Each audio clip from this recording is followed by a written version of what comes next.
This episode of the BeanCast is brought to you by Methodify by Delvinia. Get real-world customer feedback in hours, not weeks. Schedule your demo and get a free $20 Amazon gift card.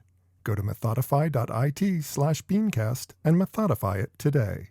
Bandwidth provided by Recursive Squirrel Interactive. Visit them on the web at recursivesquirrel.com. Episode 593, The Quibi Dilemma.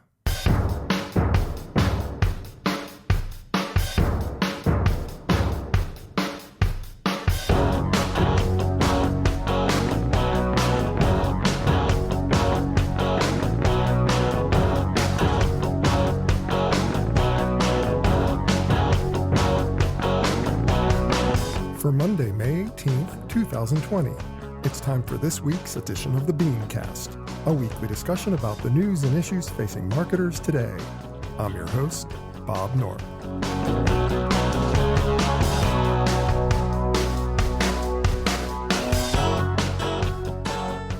Thanks for joining us. We all know that advertising has a consumer trust problem. But has COVID-19 pushed trust of brand messaging completely over the brink? A couple new studies seem to suggest this. So tonight, the panel will weigh in. Also, the truth behind Quibi's weak start, why mobile gaming should be your next ad platform, Facebook's acquisition of Giphy, plus this week's Fair, Fail, Foul. That's the lineup. Let's meet tonight's panel.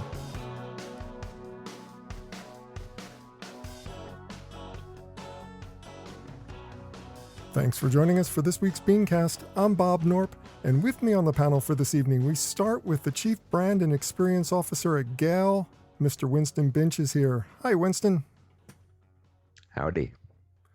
Now, also with us, voice marketing expert and founder of Beetle Moment Marketing, Ms. Emily Binder joins us. Hi, Emily.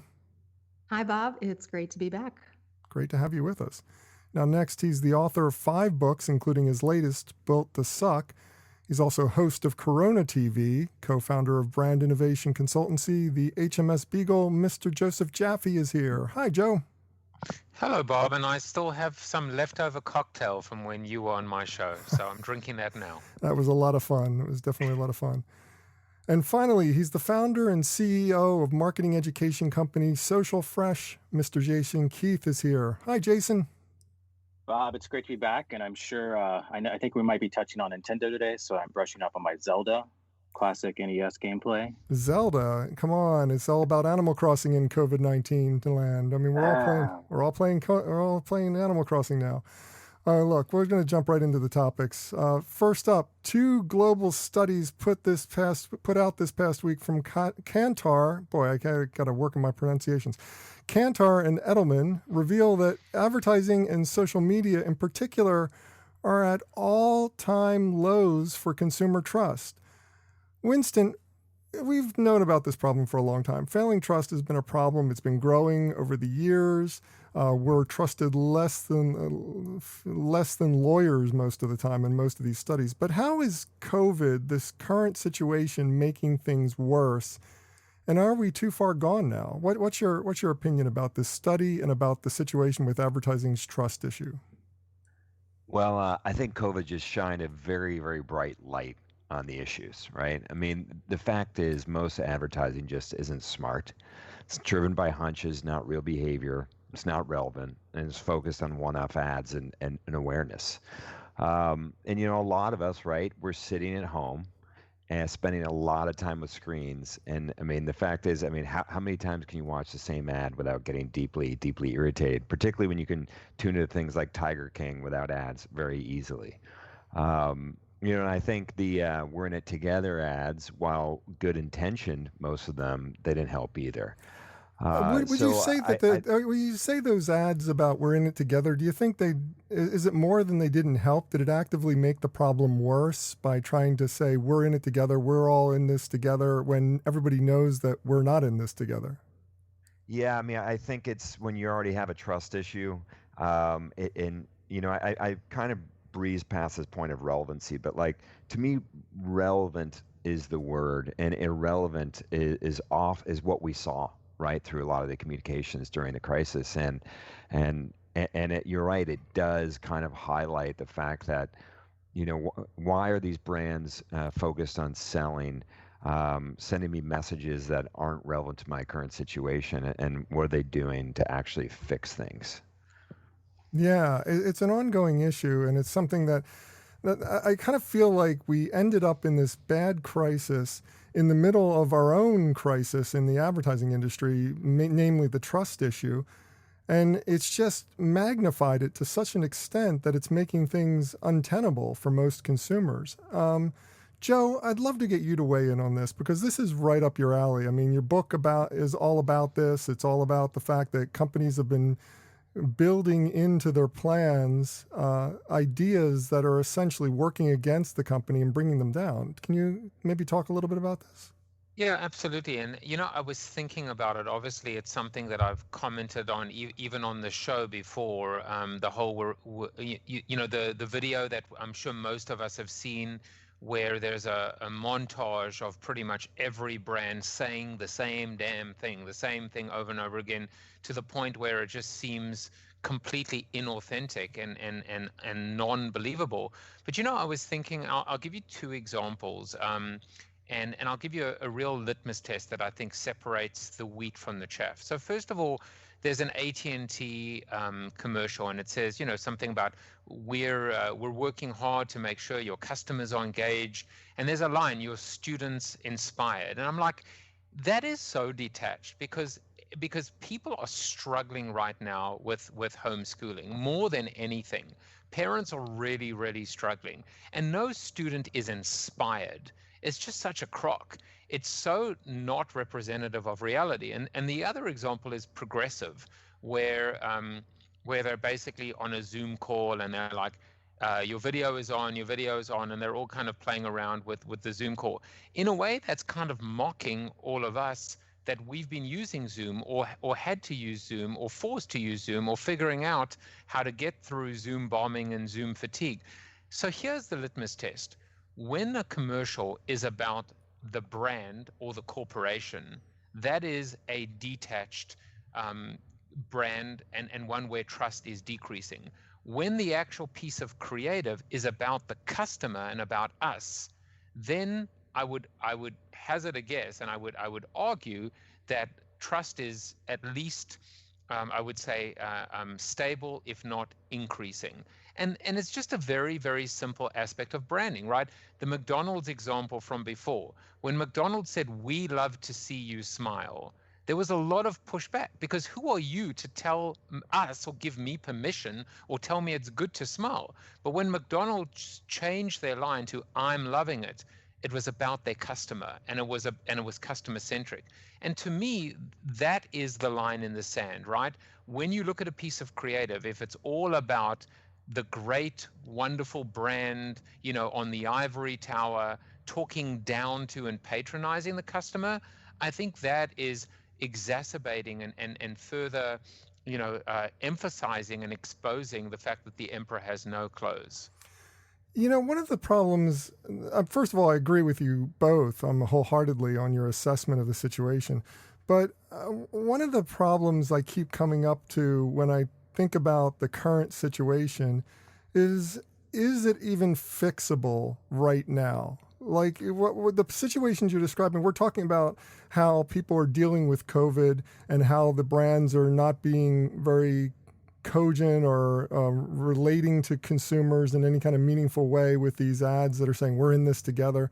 I mean, that's just table stakes. That's people making bad decisions under stress.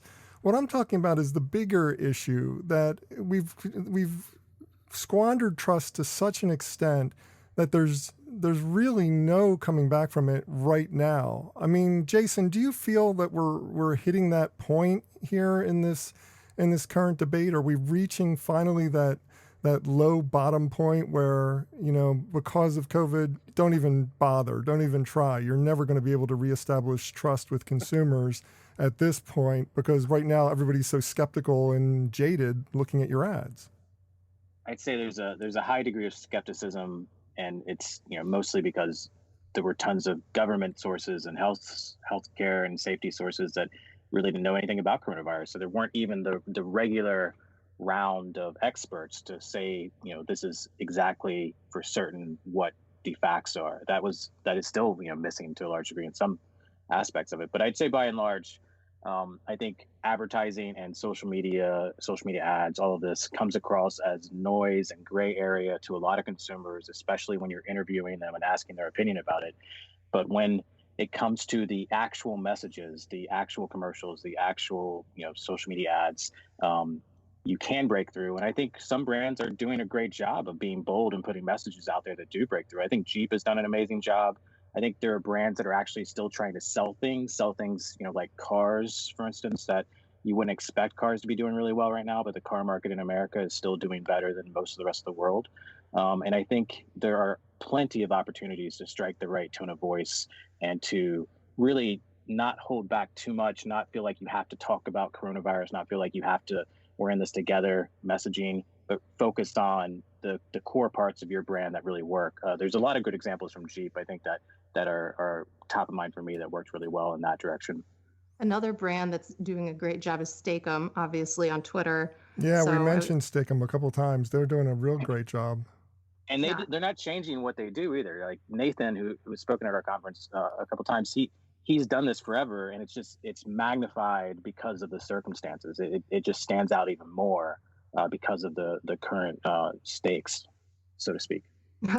Yeah, the we're in this together is getting really old. I mean, all of the platitudes that we keep seeing in countless emails and ads. Like I was watching The Last Dance on ESPN, and the Facebook portal ad that kept playing over and over was, we're in this together now more than ever. And I've seen this, I don't know, three dozen times over the last couple of days. I've been binging that, and I'm so sick of it. But Reese's, also sponsoring the show, didn't have any ads at all. They just gently sponsored like the trivia segments, and that was not offensive in any way. Well, I think there's a key word, which is authenticity, right? And you can't fake authenticity, but there's maybe something bigger in play or at play, and that's identity. And I think there's a little bit of an identity crisis right now. In the defense of corporations and brands, I don't know that they know what they should be doing right now. They're damned if they do and damned if they don't. I agree. I think that the brands can't be entirely blamed for not getting it right out of the gate. I mean, nobody got anything right out of the gate. You just look at the way the homeschooling situation is that was mentioned earlier, and you know that people are not getting it right.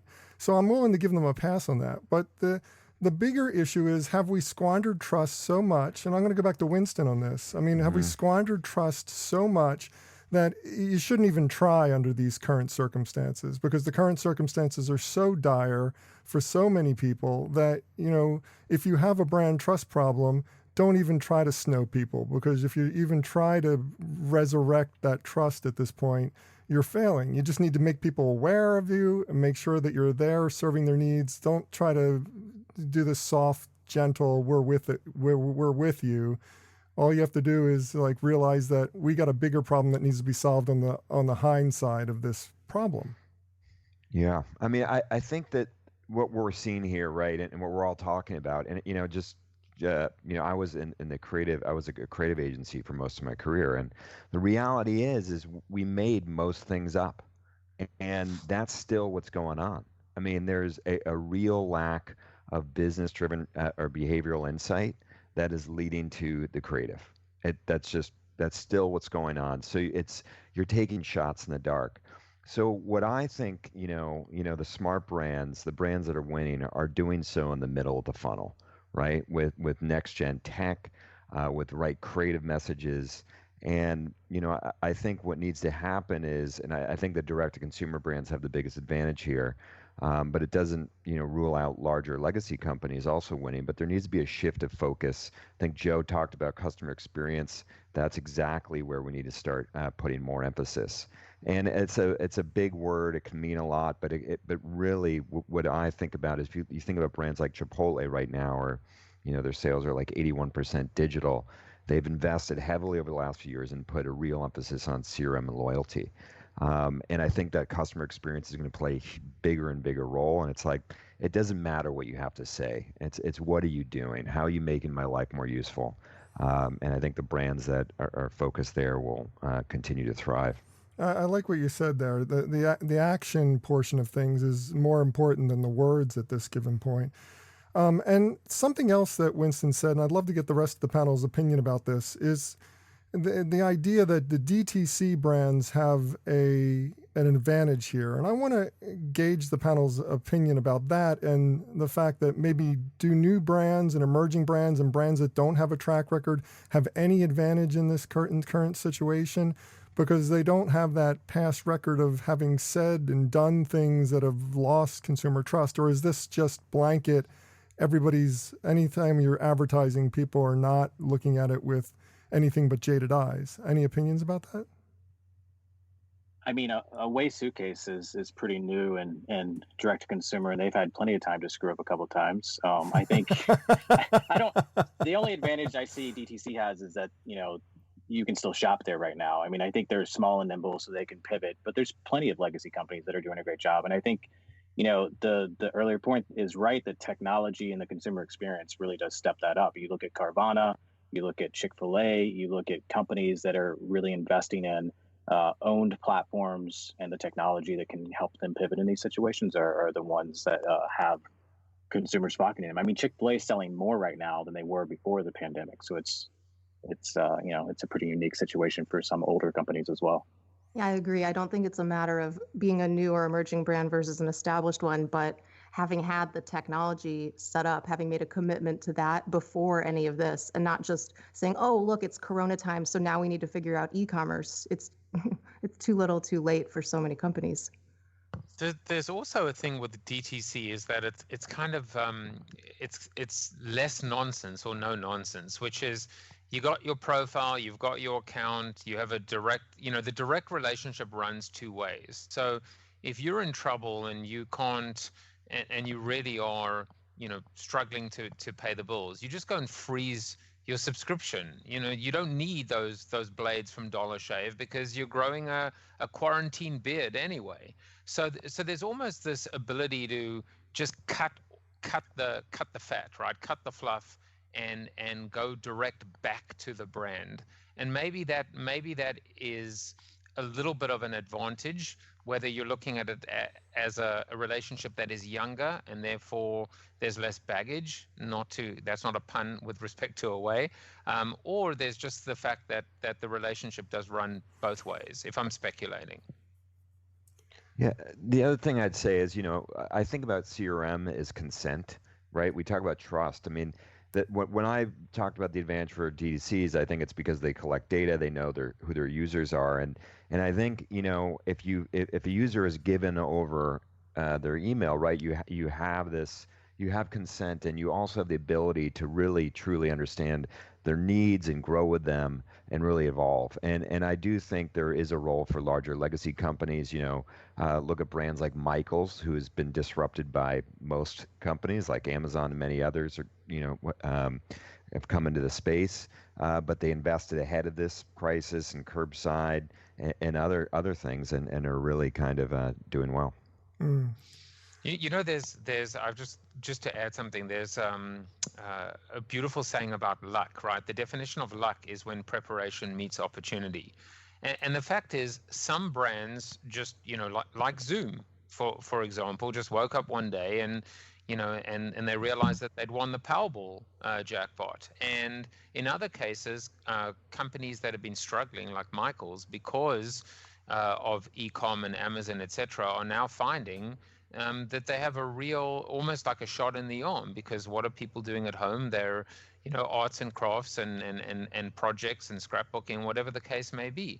And sometimes that's okay. Sometimes it is just about being able to, be in that holding pattern or tread water, or just stay in business long enough to be able to take advantage. Doesn't make them bad, doesn't make them opportunistic at all, or Machiavellian. It's just part of survival, and that's why we're seeing, the difference between winners and losers may have come down to preparation, and may have come down to perseverance and patience and endurance, and in other cases it's just beginner's luck, and that's just the way it is.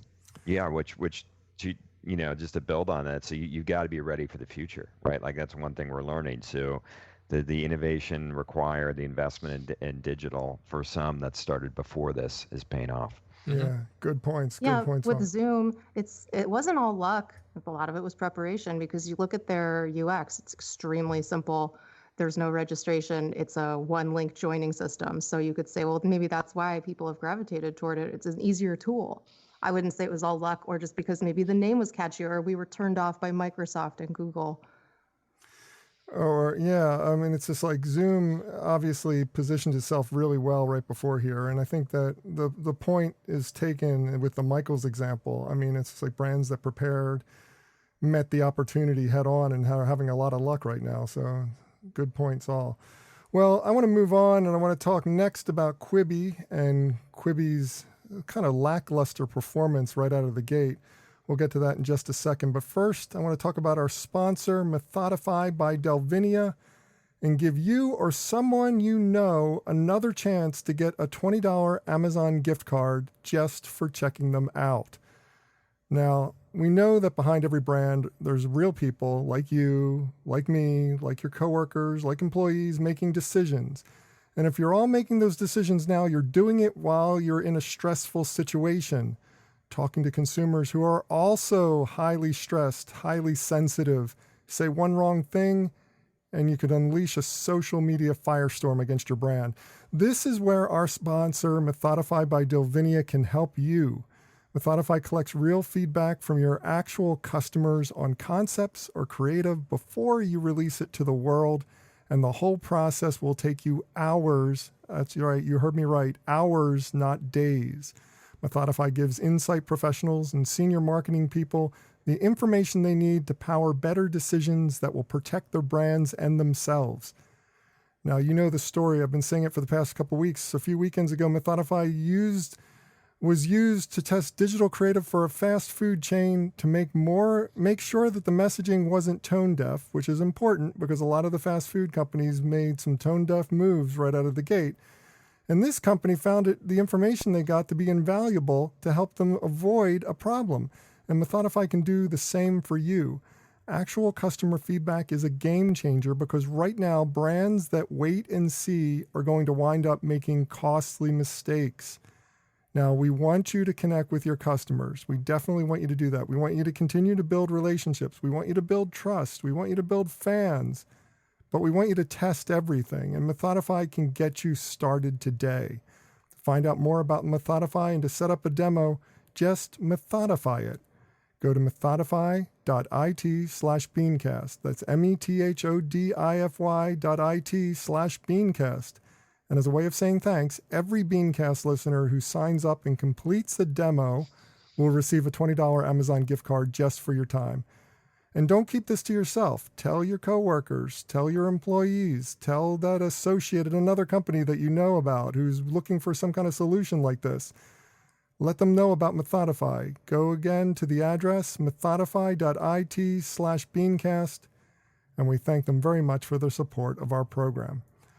Well, despite the hype, the new mobile streaming content service Quibi has only managed to attract 1.3 million active users out of a paltry 3.5 million downloads.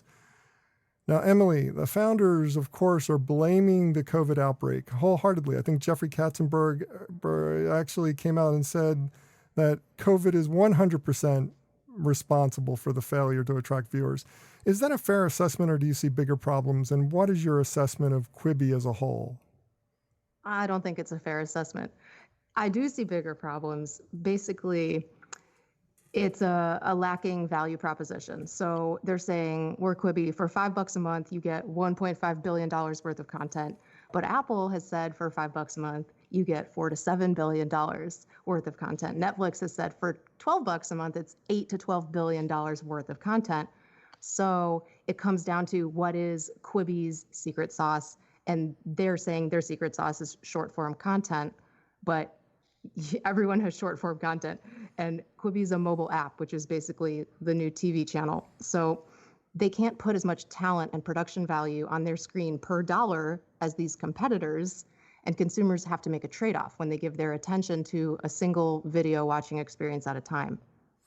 Is that basic premise the problem here? This basic premise that consumers want bite-sized content? Because yeah, I can understand that we're going to places like YouTube and watching short videos, but that's an entirely different experience. Most of the time we're in that lean forward search through, looking for some kind of piece of information, leaning forward at the desk type situation. And what Quibi is they're trying to encourage you to lean back and just watch video. And that seems like the weirdest thing to me.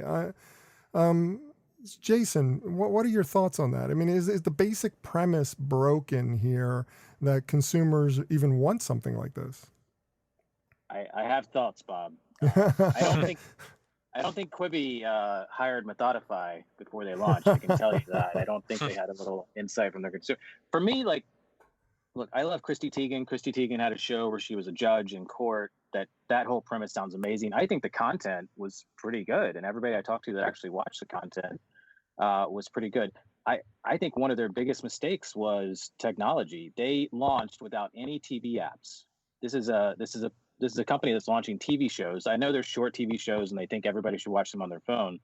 But there's no TV, there's no Apple TV, there's no Android TV. You can't stream it to your TV from your phone. They eventually took away that block. I went and wanted to watch Chrissy Teigen's show, her new show. I think she's hilarious. I wanted to see it. I don't care if it's 10 minutes at a time. I'll watch 3 of them in a row, whatever, right? And I couldn't do it on my TV, so I didn't watch it. I would have paid for it if I liked it, and I just couldn't put it onto my TV. And especially, I mean, I think the quarantine did not help them in some regards. I would agree that it's not responsible for their failure. I think if you're launching a new TV entertainment media brand and you don't have any way for somebody to put it on the number one place they watch those things, I think that's a huge mistake. And then maybe Methodify could have helped them see that the hole in there. Thanks for the plugs for my sponsor. I think that was great. It's like they didn't ask anyone, It's like they did. Well, they didn't ask anyone about the name either. That name is very confusing, and what a dumb name. No, it's totally dumb. So the tagline is, what is it? Quick bites, big stories. So that would be like Quibi, but it's bites, big Quibi. It doesn't make sense phonetically. And if you look at like Coca-Cola and the way that the consonants and the vowels all kind of work together, they're going in that direction. It would work if it had more of a global audience, but they're really just focusing on the US. I think the name's confusing. It's hard to pronounce. I mean, that's just one thing out the gate. But the other one is the big use case that they were betting on was people waiting in line for coffee, people with 5 minutes to kill, maybe 10 minutes to kill. But if your episodes are 7 to 10 minutes long and your line is, 4 or 5 minutes, you don't finish the episode. It's the kind of thing when people are scrolling on Instagram, they have a couple minutes to kill, but I don't think that the attention when you're standing in line in those kind of transitional moments throughout the day, that's not the time to watch a show. But people also thought that, podcasting was I think that definitely hurt them to an extent, for sure. And I think there's a little bit of promise in that situation. But people listen to podcasts all day long in many situations. When we all sat at home for quarantine, podcasting, the listeners went down, somewhere between 10 to 30%. And that's, it's significant, but it's not cratering, right? It's understandable. And now it's picking back up again. I don't think, when you're thinking about, I want you to watch a video, but I only wanted you to watch it on one of the 5 devices you own. That just seems like super flawed, no research. At what point do you do zero consumer research to not ask how people want to watch things? I mean, I agree. Bite-sized content is the core problem here for me, because I mean, you brought up podcasting again and again. I was told in the early days, Joe, that my podcast should be shorter, and it's just like, and people went for that. But then Joe is a great example of that. He started running longer because he wanted to hear the whole show. People liked long content when the content is valuable to them, when they find it entertaining, when they find it interesting. They're willing to go for that longer piece of content. Go ahead. So here's the thing.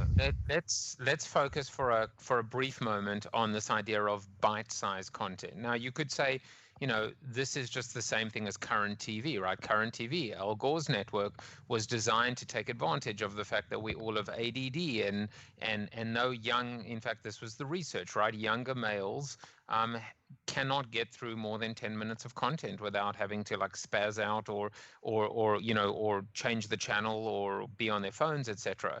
But that argument doesn't hold water, because just look at TikTok, right? TikTok has absolutely exploded, and that's all about bite-sized content. So it's more than just the fact that they could say, well, we got unlucky because we were taking advantage of people being on the subway and having these moments to burn. I think that if anything, this comes down to, and by the way, Quibi, I remember watching and going, I'm going to try not to swear, I won't swear, but Quibi bought a Super Bowl commercial. They bought a Super Bowl commercial, and I looked at this and I was like, what the hell did I just see? What brand was this? What industry was this? Quibi, who the hell is that? And I thought, what a useless way to launch a new product or a new company then with this ridiculously sounding name, this esoteric piece of creative. I didn't know what was going on. By the way, the Super Bowl spot, they hadn't actually launched the service yet. No. So that was even dumber. But but I just want to say one thing. What Quibi could have done, and in fact, COVID-19 would have been the biggest boon for them as opposed to a bust, was to offer people free service and let them get hooked and addicted to this new form and format of content. I mean, if Pornhub could do it in Italy, then Quibi could have done it here. And they blew it by not actually giving it away for free for 30 days, 60 days, whatever the case may be, because people would have then, would have been the ultimate sampling exercise. Yeah. I mean, I think it just clearly was not a smart launch. And it feels like one of these ideas that was 150% gut. I mean, it's even to me, the insight that it's for the in-between moments feels a little bit lazy, because the reality is, as a storyteller, I actually think the 10 to 12 minute format is really smart. I go back to like the New York Times op docs that were done years ago. I think that is an interesting format. I also don't hate it as much as some others. Like, I actually watched a few shows, completely agreed on that it can't be a walled garden, and they have a lot of issues. But for me, it's really just I don't know if they'll be able to recover from this, but it wasn't a smart launch. It wasn't a smart way to go to market, and they're up against a lot. It's a really saturated market. I mean, there are so many other things to watch, and this one is not tried and true. It's a 14-day free trial, but it's not being given away for free. And the main use case they thought they would have, they don't, which is things like waiting in line. But you can look at TikTok and Netflix, where the use is way up, and smart speaker use is up 34% during COVID. So people are using their devices and they are watching TV. I think, I agree with you that they should have made it a connected play. It should be available everywhere, but their whole point is we're mobile. So it's supposed to be movie quality shows designed for your phone. That's part of their positioning. That really limits them.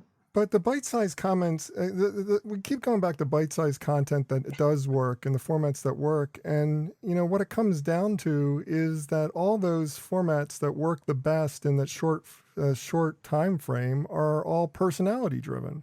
I mean, wouldn't that be fair to say? I mean, it's just like TikTok videos are all about the personalities being expressed. It's not about well-produced content. It's not about sitting down and watching content. So, I mean, I think it's essentially broken here. And then the other thing, we have some other things to cover on this story as well. First of all, advertisers committed a lot of dollars to it. Obviously, they're not going to be happy about the low numbers, but how does Quibi right the ship at this point? I mean, it's just like they've got advertisers who are not happy with the numbers right away.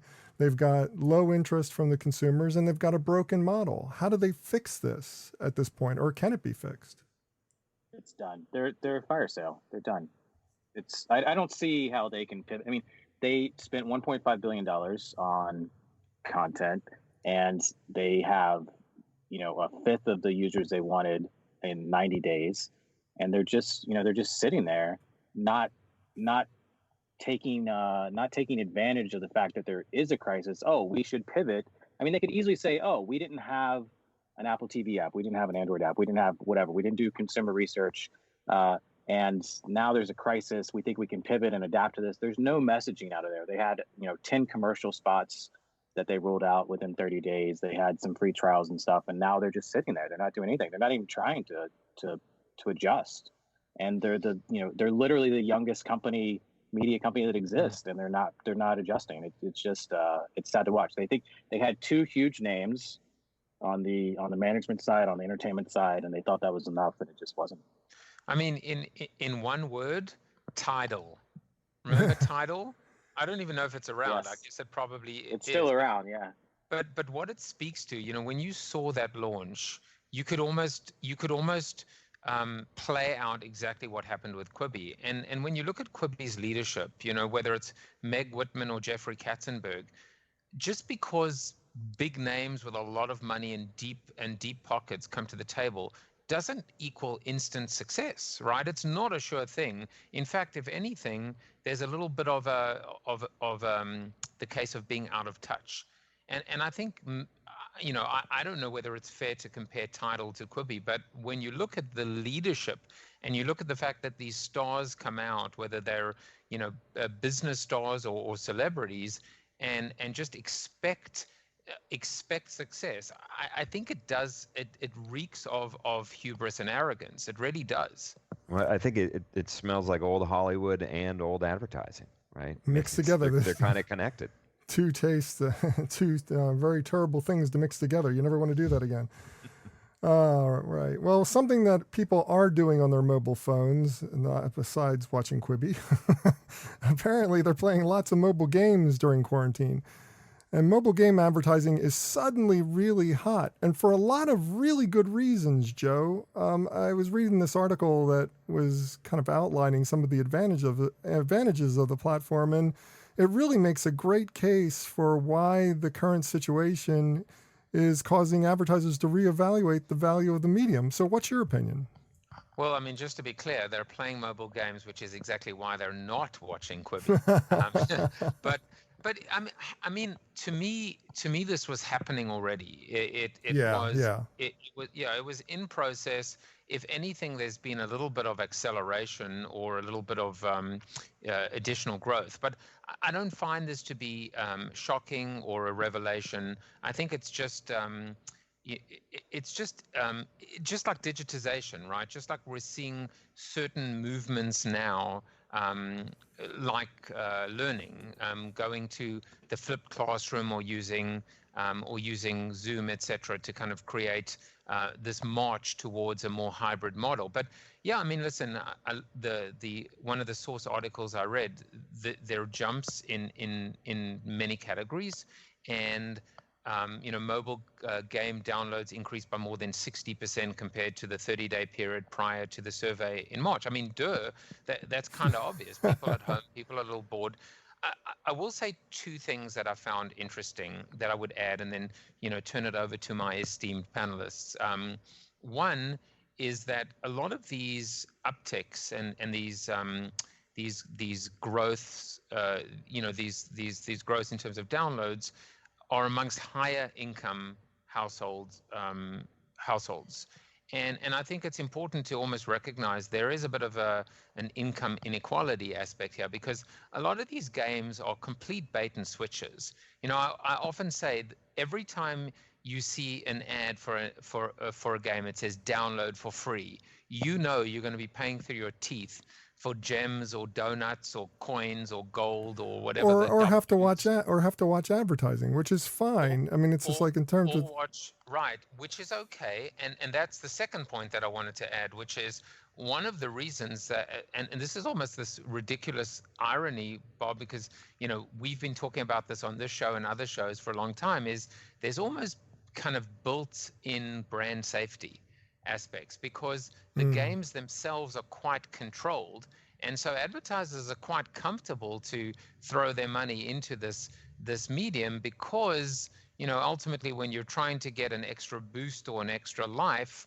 there really isn't the perceived danger of being associated with untoward content. Yeah, for me, that was the killer argument. I mean, it's something that I've known obviously for some time, but put in this context, considering the trust issues that we talked about earlier, and considering the fact that you have this captive audience who's actively playing this game, and and is so invested in the content that they're consuming that they'd be actually willing to look at your ad for the sake of getting more gems or more power-ups or more whatever. That sounds like a perfect mix, a perfect storm for any kind of advertiser who wants to get involved. There's a lot of engagement with these ads as well, and from a standpoint of brand safety, you're right. You can't beat a controlled and walled garden environment like an app in terms of choices for your advertising to run. Winston, are we getting this right, or am I just kind of drinking the Kool-Aid here? Or give me a little bit of perspective. No, I think it's interesting. I mean, the challenge I have is that you think about years back, and I've done some in-game advertising, but not that much. I mean, I think Samsung and Fortnite did something pretty interesting a couple of years ago, but it still feels like it just is something that really hasn't ramped up. Right, because you're absolutely right about that, because mostly people have used it for app install ads. It's other games marketing within the game for you to do something that can be happening on the platform. But that's just the regular digital problem, where we think of digital as being, it has to be direct marketing, and we have to only use digital in a click-oriented fashion, something that we can measure the effectiveness of instantly with a sale.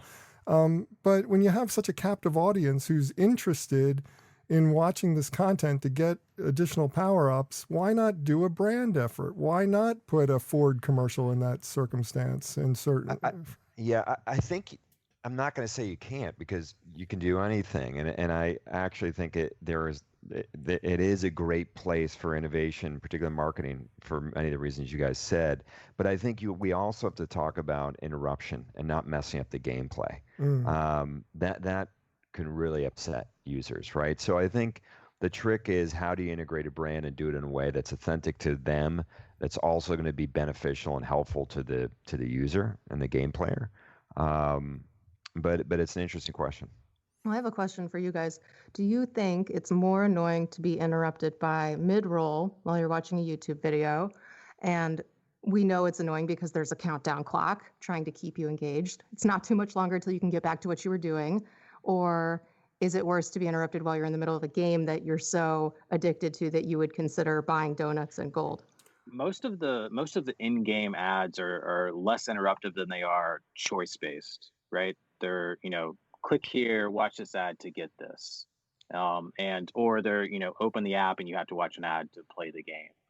So it's routine based. People learn that this is involved. They put their phone down. They don't watch them, or they know it's 15 seconds or 30 seconds. And the only thing that works. I mean, it's not the only thing that works, but the thing that works really well are other games. It's an incestuous system, and because it's so incestuous, because other apps, other app downloads work so well, if you get in that space and try to outbid people for those ads, and your ads are not going to perform as well, you're just going to get killed in cost. And it's just not. I don't think it's a good space for any brand that's not an app, or more likely not a game to play around in. I think if you want to get involved in esports, you should sponsor esports gamers. You should sponsor some Twitch channels. You should get involved in the actual development of games and product placement in those.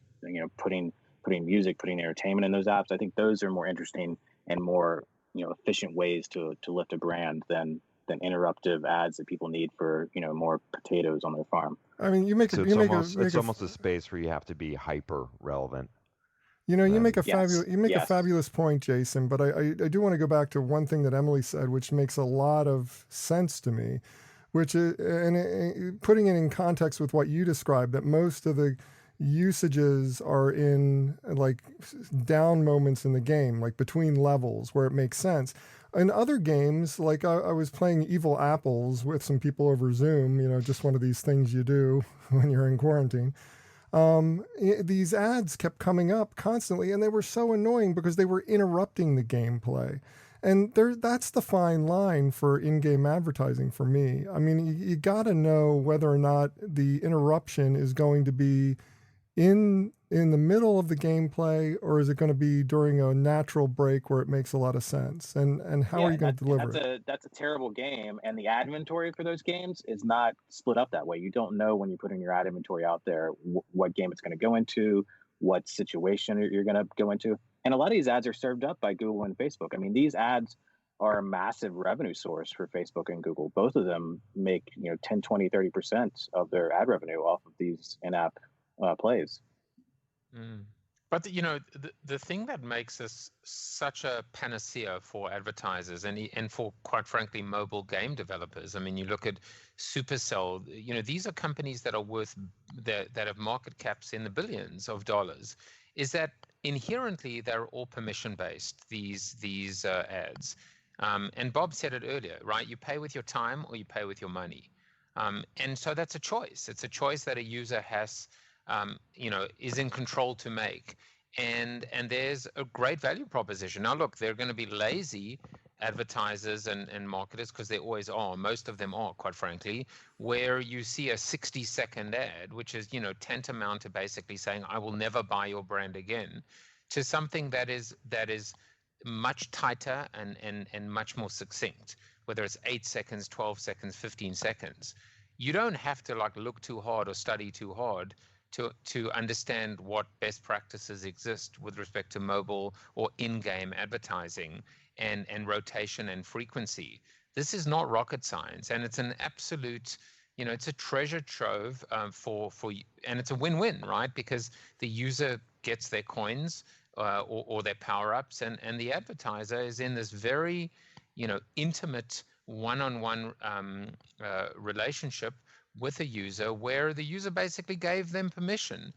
So I think it's just about that. That is why it's growing the way it is growing, and it really is a virtuous cycle here that seems to be, that isn't going to stop anytime soon. Well, I think Winston had a really good point, Bob, where he talked about context. Like, if I'm a brand that wants to advertise in the gaming space, if it's a target audience for me. So like we talked about Steakum. Steakum wants to get in front of young men, right? Instead of doing an interruptive ad, they would just sponsor like a Steakum jacket that you could put on your Fortnite character, or a Steakum Fortnite quest where you go kill a giant sandwich, right? Those are much more in the game experiences that will not interrupt it, that will be fun, that are silly, that people will screenshot and share. There's better ways to do it, and I don't, these terrible plug and play options. That gets into the old argument. We all know that native advertising works more effectively and has better reception by the audience, but it's one-off. It doesn't scale, and that's always problematic for advertisers. So I have a little bit of sympathy for brands in that circumstance.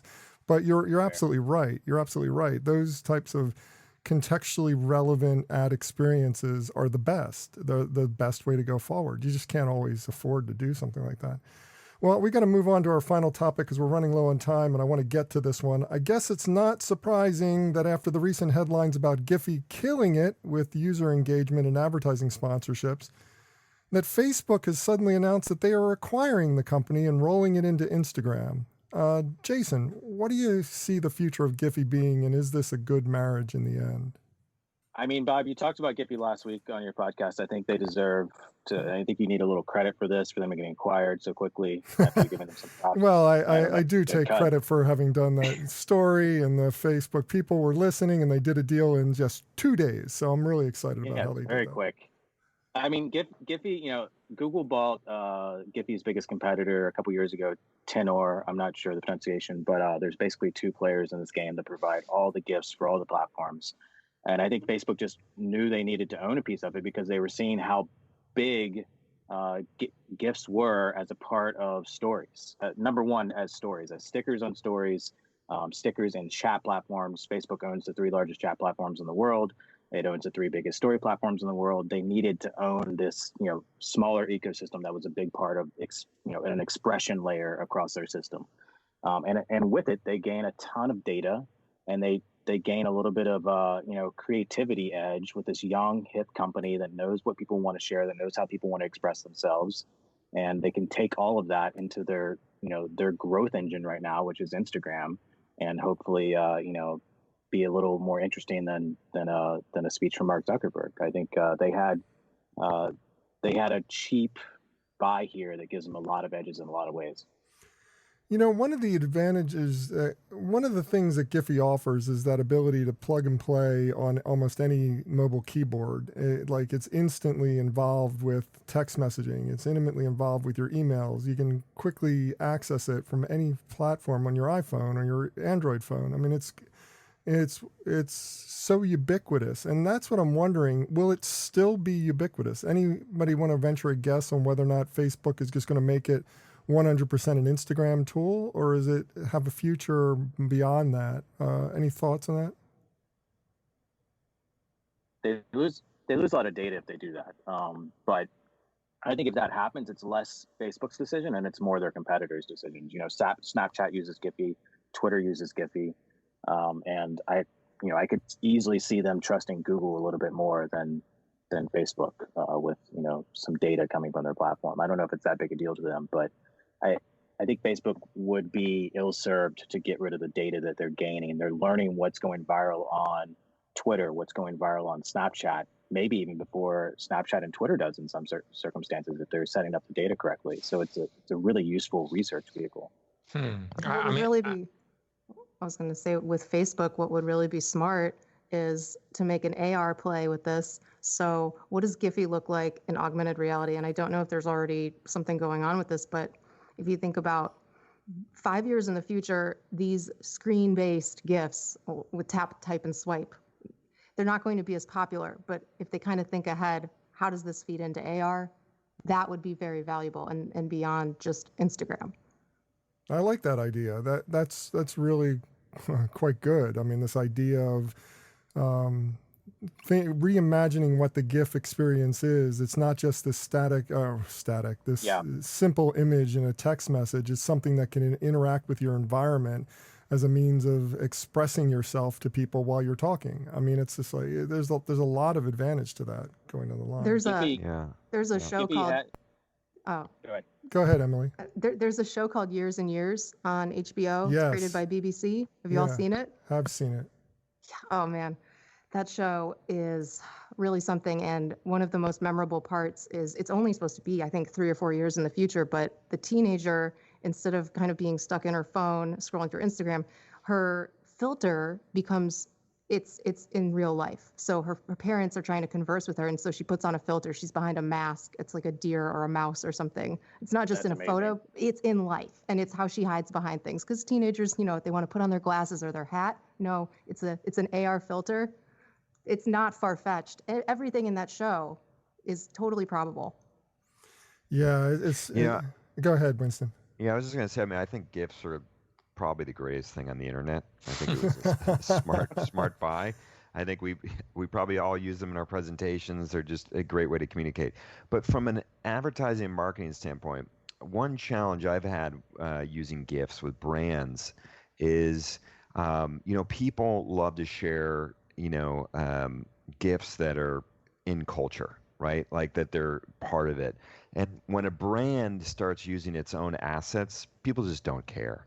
I mean, Netflix did a good campaign with Giphy around Stranger Things, but again, those were characters that had some emotional attachment and connection to culture. So it'll be interesting to me to see how the integration into Facebook and Instagram, what the possibilities become for brands in terms of marketing. But that's been one challenge with GIFs, as much as I love them. Well, with that, it's time for the fair, fail, foul. But before we get to that segment of the show, I do want to take this quick opportunity to thank my guests again and allow them to each do some shameless plugs, starting with Winston Binch. You can find him at galepartners.com. That's the home of Gale, the company where he is the chief brand and experience officer. Did I get that right, Winston? You did. My shameless plug, I forgot about this part, but I joined Gale. Actually, we're an agency, blends consultancy and creativity, backed by data. I joined about 9 months ago after doing some independent consulting, and was really taken by the approach. I mean, it was one of the first agencies I've met that has a bunch of first-party data and prioritizes it it's kind of funny as the creative guy. I always used to lead the presentations, but now now I follow up the data scientists and the pitch. So it's I'm learning a ton about CRM loyalty and how to use data more intelligently with creative. So ring us up if you're looking for some help in CRM or audience focused creative work. And look into Winston's background if you don't believe him, because he knows what he's talking about. He's been a major player in the industry for quite some time now. Next up, we have Emily Binder. You can find her at BeetleMoment.com. That's the home of Beetle Moment, this consultancy that she runs and does a lot of voice work. That sounds terrible. Sounds like you're a voiceover artist. No, you're doing voice marketing. So tell us what's going on in your world, Emily. What would you like to promote? Well, as I mentioned earlier in the show, during stay-at-home measures, smart speaker use has been up 34% just month over month, and it shows no signs of stopping. So people are using voice more and more, and this habit formation will not disappear. There's never been a better time to get your voice marketing strategy set up. Actually, the best time was a few months ago, but it's still a good thing to do.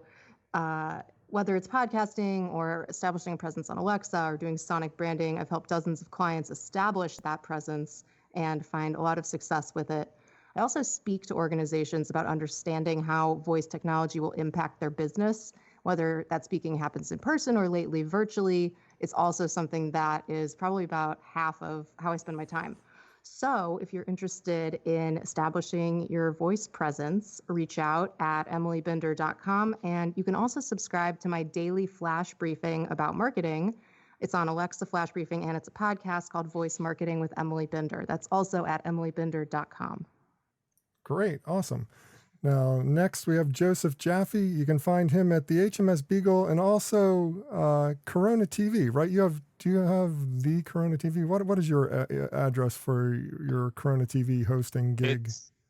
It's coronatv.show, but hopefully sooner rather than later, when the world returns to some semblance of normality, I'll rebrand the show as Jaffe Juice TV, and the URL will be jaffejuice.tv. So that's what I hope will happen. It's a rebrand that I cannot wait for. I know. I think we're all in the same boat. And wait, was that my plug? No, you got more to say. You plug away. Go for it. Well, if I'm plugging anything, I thought it was a little short for you. Well, I have to just plug our episode. I had Bob on the show. Every now and then, Corona TV becomes Corona Cocktails. And Bob and I, on his birthday, I sang happy birthday to him.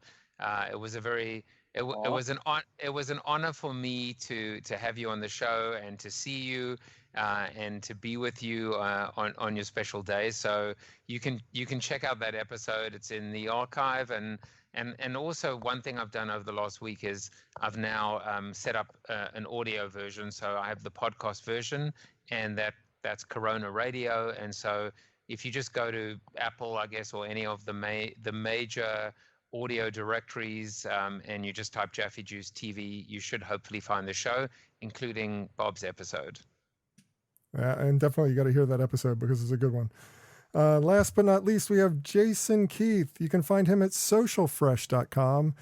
That's the company he founded and has been running for over a decade now, right? I mean, you've just hit 10 years last year, right? Yep. We're coming up on 12 years almost. Yeah. Yeah. Wow. I can't believe it. It's almost 12 years. It's just like, I remember the 10th anniversary party, and it seems like it was only yesterday. I don't remember the 10-year anniversary party. Was it fun? I don't. It was a lot of fun. I had a little too much. Bob, I have some big news. We booked Guy Kawasaki for our first virtual conference. Oh wow. Socialfreshx.com, and X is for the unknown. So we're doing a conference around how people are adapting to this weird, wild, terrible, wonderful world that we're living through now. And it's, social media, it's marketing, it's business, adapting to all these changes. We have Patron and MIT and Microsoft and JetBlue and A&E and every industry you can think of, the biggest marketing names you could hope to learn from. And it's been the fastest event we've ever produced. It's been a little bit of a roller coaster, but exciting. And I'm looking forward to interviewing Guy about what he thinks businesses should be doing right now. and it's socialfreshx.com. People should check it out. That's a big coup. So congratulations, and hope everything goes well with it. And everybody out there should check it out. Social Fresh puts on great events. As for me, for more information about me or the show, visit thebeancast.com. There you can find a complete show archive. You can find out how to consult with me about getting your brand's podcast off the ground, and even how to advertise on this program. So check it all out at thebeancast.com. And also, a quick note, because I not only did Joe's show, I did Saul Colt's show as well recently, which is, as Saul says, one of the best episodes he's ever done. So he's excited about it. I'm excited about it. So you can check it out at saulcolt.com. Find out more about the show I was on with we now join the program Already in Progress, I think is the full name of the podcast. Well, anyway, now it's time for this week's Fair, Fail, Foul, a rundown of the best and worst of advertising, marketing, and public relations from the last week. First up, I don't know if this was good creative or just kind of schlocky or funny, but it was just like, for me, it really captivated me. Coors Light has been doing this great campaign with this hashtag, a beer could help, or something like that. I forget exactly, could use a beer. But then the whole idea is that we're living in some bad times. Let's make the most of it. And they came up with this Coors Light Zoom doppelganger stuff, Joe. As we all know, Zoom has backgrounds. Well, they have a service where they will film you sitting in front of your screen as a background, and then you can put that background up, and then you can walk away from your computer, and your doppelganger will look interested in the conversation going on the Zoom call, while you can go off and do your own thing. I thought this was brilliant. I thought this was such a great idea, and it creates some great brand affinity, I think, in the end. I would absolutely agree with you. And I think this is the difference between, I didn't obviously preempt it when we were talking earlier, but this is the difference between Progressive using Zoom. It was all about them and flow, that irritating flow, versus, this quiz execution that's about us, right? Recognizing how desperately bored we get during these Zoom calls. And I think even if you don't actually use it, I'm not even sure that it's meant to be used. I think it's just more of a, it's an inside joke, except the joke's not on us. We're part of the joke, and we can laugh together or cry together or, commiserate together. And so I agree with you. I think it's just a fantastic, and by the way, every single one of us could always use a beer. I think that's true for all situations. And as a kind of like an also point, another thing that came up this week that I loved, and I don't want to spend a lot of time on it, but IKEA created instructions for furniture forts, which I thought was just brilliant. Oh, I love that. so many great ideas coming out of this time.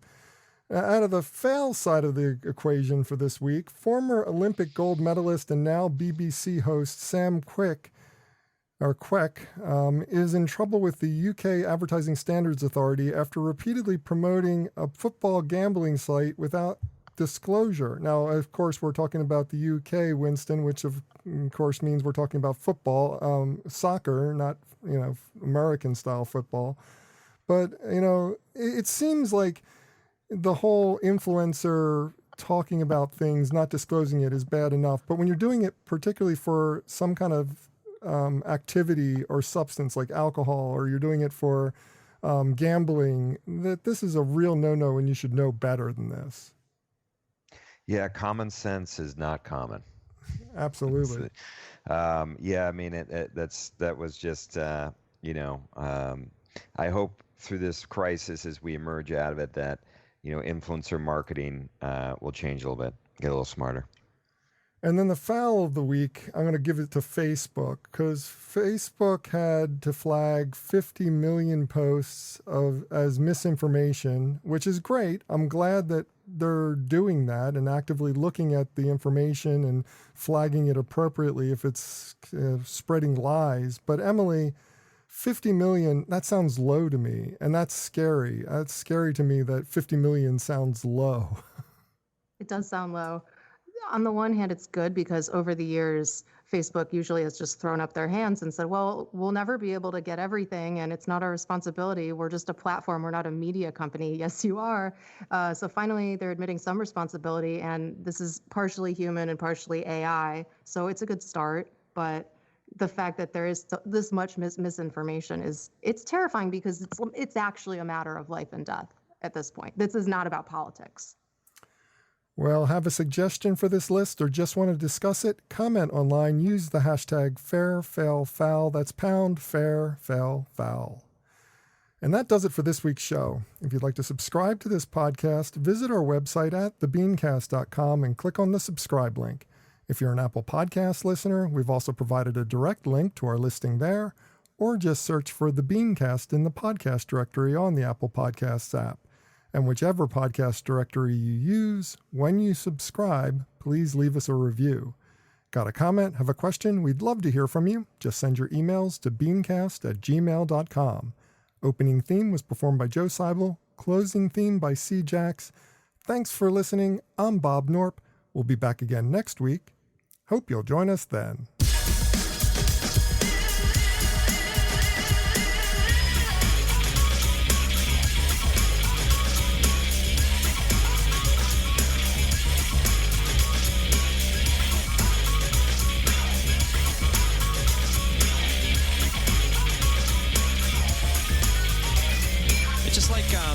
You know what I mean? It's like if it's, you know what I mean? I don't know, man. It's just like, okay, it's like, you know what I mean? Like, it's like totally like that. It's like, I don't know, like if it's, you know, it's like, you know what I mean? Yeah, it's just like kind of, it just seems like it's just like almost exactly.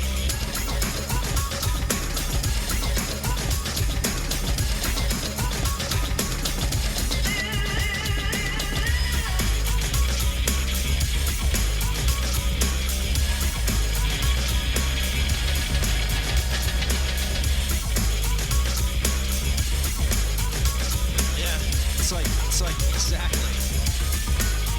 Yeah.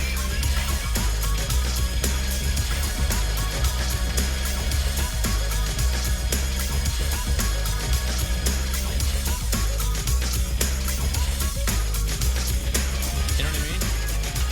Exactly.